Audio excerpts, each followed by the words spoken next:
নমস্কার, জ্যোতির্ময় দেবশ্রী। একটা ডিফারেন্ট একদমই আলোচনা, একদম আলাদা ধরনের আলোচনা সবসময় তো ট্রানজিট করছি। ভাবলাম একটু অন্যরকম আলোচনা নিয়ে আপনাদের সামনে আসি। আজকে আলোচনা করব ডিভোর্স নিয়ে। ডিভোর্স কেন হয়? আজ থেকে 50 বছর আগে কি এত ডিভোর্স হতো? এখন যে পরিমাণে বিবাহিত নারী পুরুষ যেভাবে ডিভোর্স নিচ্ছে, আজ থেকে 50 বছর আগে কি এত ডিভোর্স হতো না। তাহলে কি আজ থেকে 50 বছর আগে কোনো গ্রহদোষ ছিল না? এখন কি বেশি গ্রহদোষ নিয়ে জন্মাচ্ছে? এটা কিন্তু বয়স্ক ব্যক্তিদের বা আপনাদের বা আমাদের প্রত্যেকের মনেই কিন্তু একটা কোশ্চেন, যে এখনই কি সবার চার্টে বেশি করে অশুভ গ্রহ আসছে? কই, আমাদের মা বাবাদের তো ডিভোর্স হতো না। মা বাবাদের তো বহুদিন সংসার করেছে, 50 বছর 60 বছরের অ্যানিভার্সারি পালন করেছে, 70 বছরের অ্যানিভার্সারি পালন করেছে। এখন তো কেউ এতদিন অ্যানিভার্সারি পালনই করতে পারে না, বেশিরভাগ লোকের ডিভোর্স হয়ে যায়। এই ডিভোর্স নিয়ে প্রথমত বলবো, 50-60 বছর আগে মানুষের মধ্যে ডিভোর্স হতো না ঠিকই, কিন্তু তখনকার দিনের মহিলারা এতটা শিক্ষিত ছিল না এবং পুরুষরাও অনেকেও এতটা শিক্ষিত হতো না। কিন্তু এই যে বিয়ে, এটাকে একটা সামাজিক রীতিনীতি হিসাবে ধরতো এবং এই যে বিয়ে করেছে তারা দুজন দুজনকে সম্মান দিত। এবং এই যে সিস্টেম, বিয়ের যে সিস্টেমটা, দুটো সামাজিক পরিবার একটি বন্ধন হলো, এই বিয়েটাকে টিকিয়ে রাখতে হবে দীর্ঘদিন, এটা তারা মনে মনে ভাবতো। সেজন্যই কিন্তু তাদের মধ্যে ডিভোর্সটা কম হতো। কিন্তু দেখা যেত অনেক সময় অনেক মহিলারাই অনেক অত্যাচার সহ্য করে থাকতো। তাদের মানসিক দিক থেকে তারা তাদের স্বামীদের কাছ থেকে অনেকটাই দূরে সরে যেত।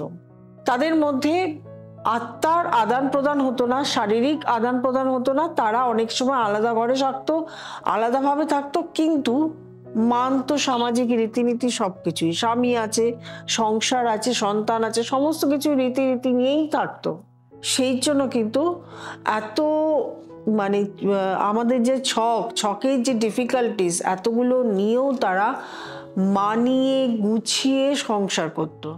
এখনকার দিনে কি হচ্ছে? এখনকার দিনে প্রত্যেকটা পরিবার ছোট, নিউক্লিয়ার পরিবার তো বটেই, ছোট। কারোর একটি ছেলে জন্মাচ্ছে, কারোর একটি মেয়ে জন্মাচ্ছে। আমার কথাটা শুনতে খারাপ লাগলো, আমি কিন্তু রিয়েল কথাটা আপনাদের সামনে তুলে ধরছি। একটি ছেলে জন্মাচ্ছে, একটি মেয়ে জন্মাচ্ছে এবং তাদেরকে আমরা খুব ভালো এডুকেশন দিচ্ছি। এটা কিন্তু ক্ষতি নয়, কারণ ছেলেরাও যেরকম এস্টাবলিশ হচ্ছে, মেয়েরাও সেরকম এস্টাবলিশ হচ্ছে।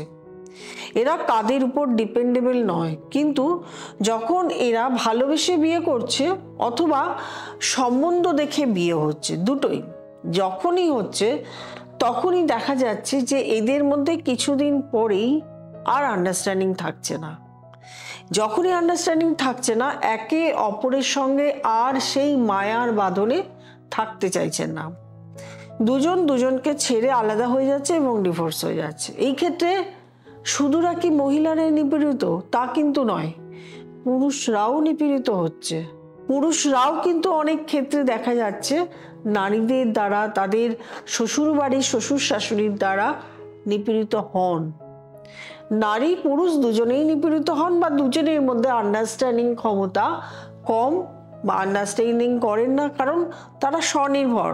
জানেন যে আমি আলাদা হয়ে গেলেও আমি নিজেকে নিজে করে খেতে পারবো, বা আমি মা বাবার একটা সন্তান, আমার বাড়ি আছে থাকার বা ফ্ল্যাট আছে থাকার, আমাকে দুটো চাকরি করে বা কর্ম করে খেলেই আমার দিন চলে যাবে। এবং আমি তো বলবো তার সঙ্গে সেকেন্ড অপশন, যেটা হলো গ্রহগত কানেকশন।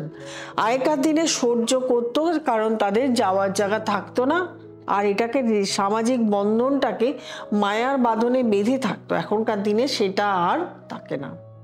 এটা হলো মূল একটা কারণ ডিভোর্সের। আরও একটা কারণ অবশ্যই আছে, সেটা হলো দুজনের date of birth, time of birth দেখা। কারণ দুটো চার্ট একসঙ্গে মেলানো তো সেটা জটক বিচার, কিন্তু একটা পার্সোনাল চার্টও অনেক ডিফিকাল্টিস থাকে, যে ডিফিকাল্টিসগুলো থেকে বোঝা যায় এই ব্যক্তিটি মানিয়ে চলতে পারবে না, কারোর সঙ্গে সঙ্গ দিতে পারবে না, কারোর সঙ্গে আন্ডারস্ট্যান্ডিং করতে পারবে না, বা এর কোন কোন গ্রহদোষের দোষ কারণে এর ডিভোর্স হবে। কিছু কারণ বলবো, হয়তো সব কারণ সবসময় বলে হওয়া ওঠে না, যতটুকু আমার মনে এখন আছে বা যতটুকু আমার মাথায় আছে বলবো। পরবর্তীকালে আবারও প্রোগ্রাম করব আপনাদের সামনে, এরকম প্রোগ্রাম বাকিগুলো বলার চেষ্টা করছি যতটুকু সম্ভব। প্রথমত বলবো, যাদের বুধ, যাদের লগ্ন মানে লগ্নপতি যাদের যেমন মিথুন ও কন্যা, এই সমস্ত রাশি, এবং তার সঙ্গে মীন রাশি আর ওদিকে হচ্ছে ধনু রাশি, বৃহস্পতির যারা, এই লগ্নে যারা জন্মগ্রহণ করে বা এই রাশিতে যারা জন্মগ্রহণ করে তাদের কিন্তু ডিভোর্স হওয়ার সম্ভাবনা আছে। তার সঙ্গে যারা রাহুর নক্ষত্রে জন্মগ্রহণ করে, যারা কেতুর নক্ষত্রে জন্মগ্রহণ করে, তাদেরও কিন্তু ডিভোর্স হওয়ার সম্ভাবনা থাকে। এইবারে রাহুর নক্ষত্রে জন্মগ্রহণ করেছে, রাহুর দশা চলছে, কেতুর দশা চলছে, সেই সময়েও কিন্তু তাদের ডিভোর্স হওয়ার সম্ভাবনা এসে যায়। অনেক ক্ষেত্রে দেখা গেছে যে লগ্নের মধ্যে বসে আছে রাহু, সপ্তমে কেতু, বা লগ্নে কেতু, সপ্তমে রাহু, লগ্নে বসে আছে শনি, সপ্তমে বসে আছে রবি, বা লগ্নে শনি রবি কানেকশন, আমি বিভিন্ন কানেকশন বলছি, এগুলো কিন্তু মাথায় আনতে হবে। এই সমস্ত ক্ষেত্রে কিন্তু দেখা যায় এদের ক্ষেত্রে ডিভোর্স হয়। শুধু সবাই বলে মাঙ্গলিক মাঙ্গলিক মাঙ্গলিক মাঙ্গলিক হলেই ডিভোর্স হবে তা কিন্তু নয়। এই যে নক্ষত্রগুলো যেগুলো আমি বলছি, নক্ষত্রগত কারণেও কিন্তু ডিভোর্স আজকাল বেড়ে গেছে। ধরুন আপনার অষ্টম ঘরে অনেকগুলো পাপক গ্রহ একসঙ্গে বসে আছে, রাহু, মঙ্গল, শনি, রবি, এইরকম ধরনের কানেকশন হয়ে বসে আছে। অষ্টম ঘরে যদি এইসব ধরনের, বা শুক্রের নক্ষত্রে জন্মগ্রহণ করলেও কিন্তু তাদের ডিভোর্স হয়, বা অষ্টম ঘরে শুক্র রাহু কানেকশন নিয়ে বসে আছে, সেক্ষেত্রেও কিন্তু দেখা যায় এক্সট্রা ম্যারিটাল অ্যাফেয়ার্সে এরা জড়িয়ে যায়। এদের চারিত্রিক থাকে, মহিলা হলে পুরুষের সঙ্গে জড়িয়ে যাবে, পুরুষ হলে মহিলার সঙ্গে জড়িয়ে যাবে। এরপরে দেখতে হবে আমাদের সেকেন্ড হাউসেও দেখা যায় যদি রাহু, কেতু, মঙ্গল বা শনি বা কোনো পাপক গ্রহ বা কোনো কানেকশন, বৃহস্পতি রাহু কানেকশন, শনি রবি কানেকশন, রবি রাহু কানেকশন, বিভিন্ন ধরনের যত পাপক গ্রহের যে কানেকশনগুলো, সেই কানেকশনগুলো বসে আছে, তখন কিন্তু সেক্ষেত্রেও ম্যারিড লাইফ খারাপ হয়। অর্থাৎ সেকেন্ড হাউস থেকে আত্মীয় স্বজন, নিজের কথাবার্তা, আমি কিরকম ধরনের কথাবার্তা বলছি, আমার কথাবার্তা অপোজিট যে পক্ষ আছে সে সহ্য করতে পারছে কিনা, কারণ যখনই কানেকশন খারাপ হয় তখনই কথাবার্তা তার ঠিক থাকে না, সেক্ষেত্রেও কিন্তু দেখা যায় এদের ক্ষেত্রে ডিভোর্স হয়। চতুর্থ ঘর বাস্তু, সেটা তো বটেই, চতুর্থ ঘরেরও কি কানেকশন আছে, কোনো পাপক গ্রহের কানেকশন দৃষ্টি দিচ্ছে কিনা, কোনো পাপক গ্রহ বসে আছে কিনা। মঙ্গল রাহুর সঙ্গে বসে আছে, শনি রাহুর সঙ্গে বসে আছে, অথবা ওখানে বৃহস্পতি রাহু বসে আছে, শুক্র রাহু কানেকশন হয়ে বসে আছে, চন্দ্র শনি কানেকশন হয়ে বসে আছে, রবি শনি কানেকশন হয়ে বসে আছে, তাহলে কিন্তু দেখা যাবে সেই সমস্ত বিবাহ ভালো হয় না। সপ্তম ঘর, সেখানেও যদি দেখা যায় পাপক গ্রহ বিভিন্নভাবে কানেকশন করেছে, যতগুলো কানেকশন আমি কন্টিনিউ বলে আসছি সেই সমস্ত কানেকশনগুলো সপ্তম ঘরে হয়েছে, তাহলেও কিন্তু সেক্ষেত্রেও ম্যারিড লাইফ ভালো হয় না। 12th হাউসে দেখা যায় যে বেড সেপারেশন দেখায়, এখানেও যদি একের অধিক পাপক গ্রহ বসে থাকে, মঙ্গল রাহু, শনি মঙ্গল, রবি রাহু, বৃহস্পতি রাহু, শুক্র রাহু, এই বিভিন্ন শনি রবি কানেকশন, চন্দ্র শনি কানেকশন, বিভিন্ন গ্রহ যদি বসে থাকে, তাহলে কিন্তু সেই কানেকশনেও দেখা যায় যে ম্যারিড লাইফ ভালো হয় না, ডিভোর্স হয়ে যায়।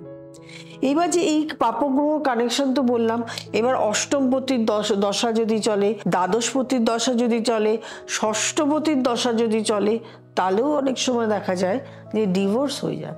এছাড়া সাড়ে সাথী তো আছেই, আপনার যে গ্রহ খারাপ সেই গ্রহ দশাতেও কিন্তু দেখা যায় যে আপনাদের দুজনের মধ্যে ডিভোর্স হয়ে যাচ্ছে।